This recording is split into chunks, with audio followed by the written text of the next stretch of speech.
Selamat datang di video ini. Perkembangan luar biasa baru-baru ini terjadi ketika Tiongkok berhasil menguji rudal hipersonik yang mampu mengorbit bumi sebelum mengenai targetnya secara akurat.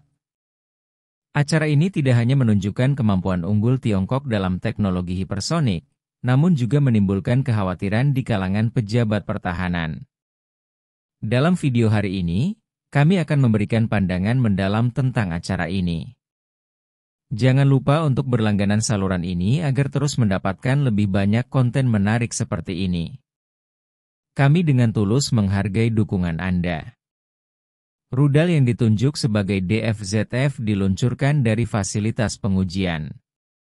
Kecepatan dan kemampuan manuver rudal ini sangat mengejutkan para pejabat militer AS yang tidak siap menghadapi kemajuan Tiongkok dalam teknologi hipersonik. DFZF mampu membawa hulu ledak nuklir dan bisa jadi digunakan untuk menantang sistem pertahanan rudal Amerika Serikat. Kemampuannya untuk mempertahankan orbit di sekitar bumi sebelum menyerang target juga meningkatkan kesulitan bagi militer AS untuk melacak dan mencegatnya.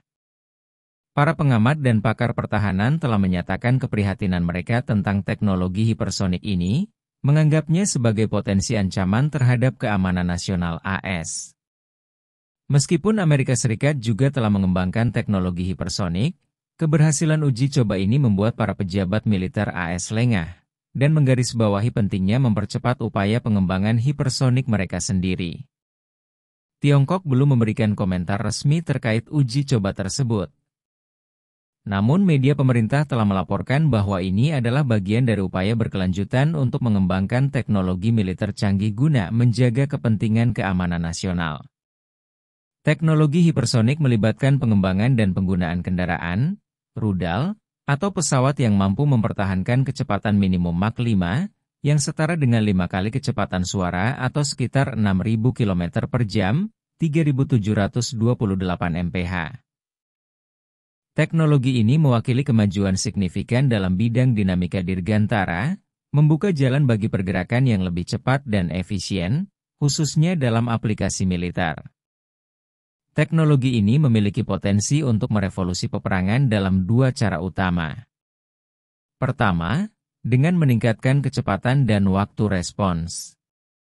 Senjata hipersonik dapat bergerak dengan kecepatan yang belum pernah terjadi sebelumnya, memungkinkan penyebaran dan respons yang sangat cepat.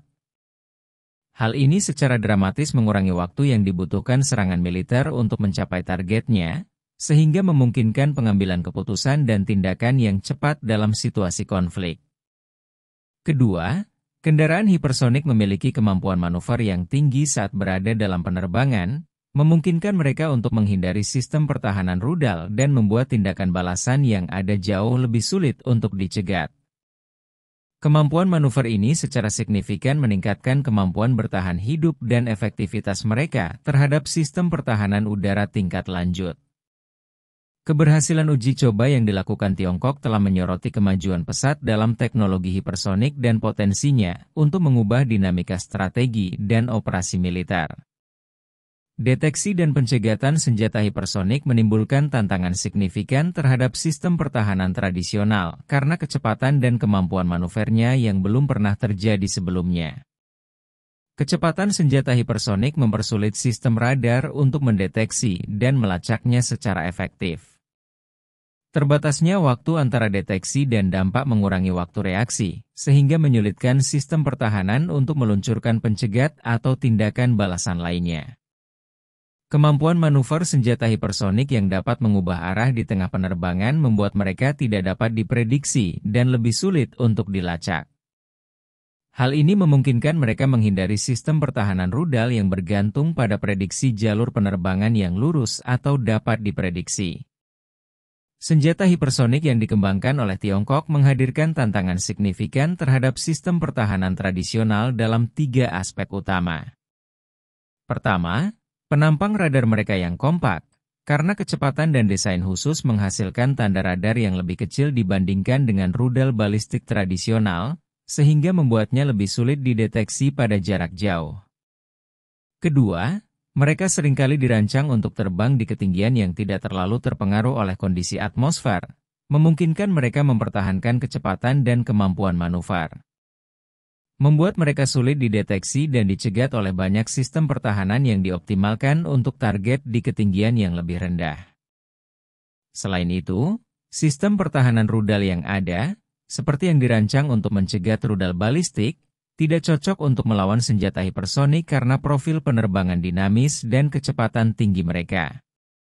Pengembangan pertahanan yang efektif terhadap teknologi ini menjadi semakin menantang, memicu perlombaan teknologi ketika negara-negara berupaya meningkatkan kemampuan pertahanan rudal mereka. Kemajuan Tiongkok dalam teknologi hipersonik berpotensi mengganggu keseimbangan militer global secara signifikan dan membentuk kembali strategi pertahanan di berbagai cara. Senjata hipersonik yang mampu melaju lebih dari 5 kali kecepatan suara sulit dideteksi dan dicegat. Kemampuan ini memungkinkan Tiongkok melakukan serangan mendadak terhadap target musuh, membebani sistem pertahanan rudal yang ada dan memberikan keuntungan strategis besar dalam skenario konflik apapun.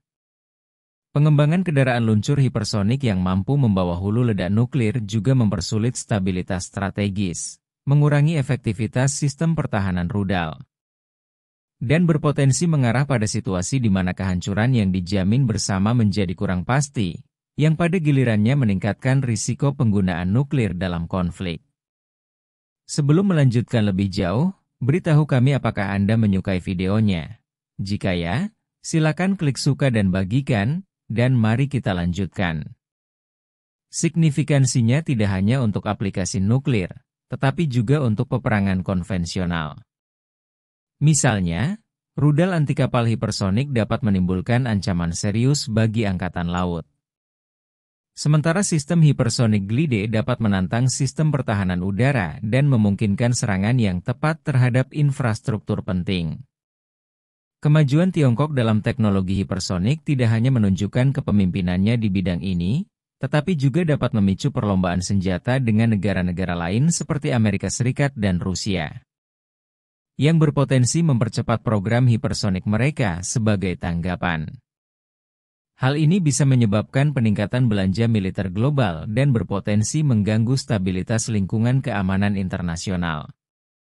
Terlebih lagi, pengembangan senjata hipersonik menantang efektivitas sistem pertahanan rudal saat ini, yang terutama dirancang untuk mencegat rudal balistik. Kerentanan ini dapat mendorong penilaian ulang strategi dan investasi dalam sistem pertahanan rudal nasional, serta pengembangan teknologi baru untuk melawan ancaman hipersonik. Dalam hal stabilitas pencegahan nuklir, integrasi kendaraan hipersonik ke dalam persenjataan nuklir mempersulit stabilitas penangkal nuklir. Sistem hipersonik memiliki kemampuan untuk menembus sistem pertahanan rudal yang ada, sehingga mengurangi efektivitas pertahanan ini dan berpotensi mengubah keseimbangan pencegahan. Hal ini dapat memicu perlombaan senjata dalam sistem pengiriman nuklir hipersonik, yang meningkatkan risiko salah tafsir atau kesalahan perhitungan selama krisis dan berpotensi melemahkan prinsip kehancuran bersama yang dijamin. Akhirnya, pengembangan senjata hipersonik akan mendorong inovasi teknologi, baik dalam sistem ofensif maupun defensif. Ini dapat mengarah pada keseimbangan teknis militer baru, di mana kemampuan hipersonik menjadi penentu utama kekuatan militer nasional. Negara-negara perlu terus berinovasi untuk menjaga keseimbangan ini, yang berpotensi mengarah pada siklus perkembangan teknologi dan pengembangan senjata. Proliferasi senjata hipersonik dapat memiliki implikasi lebih luas terhadap keamanan global, memengaruhi kemampuan penyebaran bangsa-bangsa, dan membentuk masa depan dinamika militer internasional. Sistem hipersonik dapat secara signifikan mengubah dinamika kekuatan regional, memengaruhi aliansi internasional, dan berpotensi digunakan sebagai alat pemaksaan atau ancaman. Hal ini bisa meningkatkan ketidakstabilan di wilayah yang sudah bergejolak dan mempersulit upaya penyelesaian konflik secara damai. Selain itu, senjata hipersonik menimbulkan tantangan baru terhadap upaya pengendalian senjata dan non-proliferasi. Sifat teknologi hipersonik yang memiliki penggunaan ganda dan kesulitan dalam memverifikasi kemampuannya membuat senjata ini sulit dikendalikan melalui perjanjian yang ada. Oleh karena itu, Mungkin diperlukan perjanjian baru atau rezim normatif internasional untuk mengelola risiko yang terkait dengan senjata hipersonik.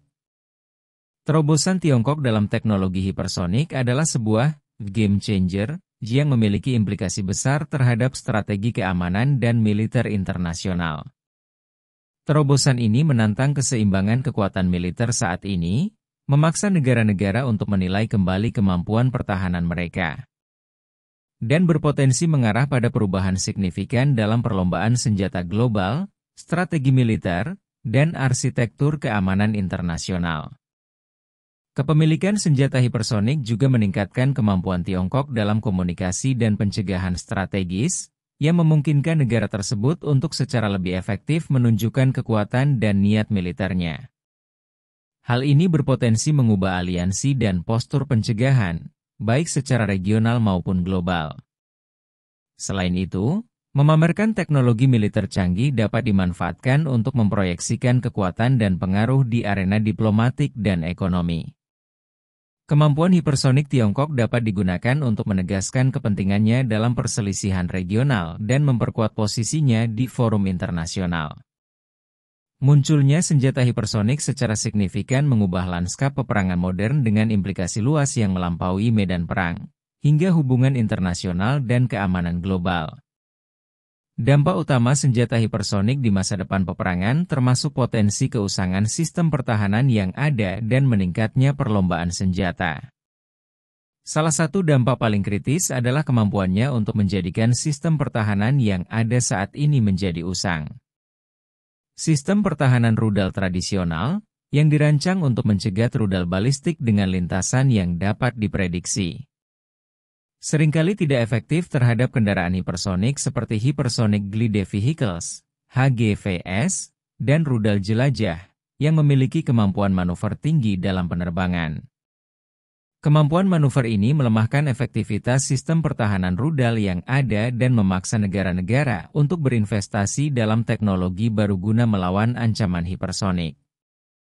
Pengembangan dan proliferasi senjata hipersonik juga berpotensi meningkatkan perlombaan senjata, baik dari segi teknologi hipersonik itu sendiri maupun dari segi tindakan penanggulangannya.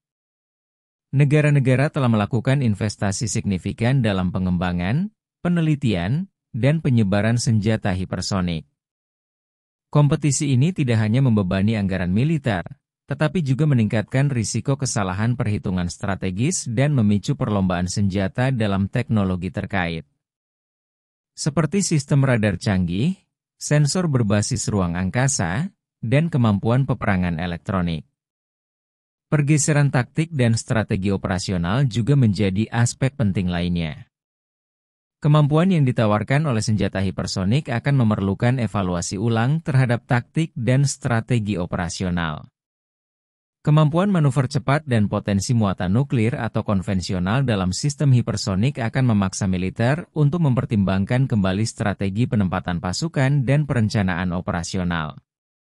Hal ini dapat mengarah pada penekanan lebih besar pada serangan cepat dan presisi, serta pengembangan taktik baru untuk mengeksploitasi kerentanan sistem hipersonik.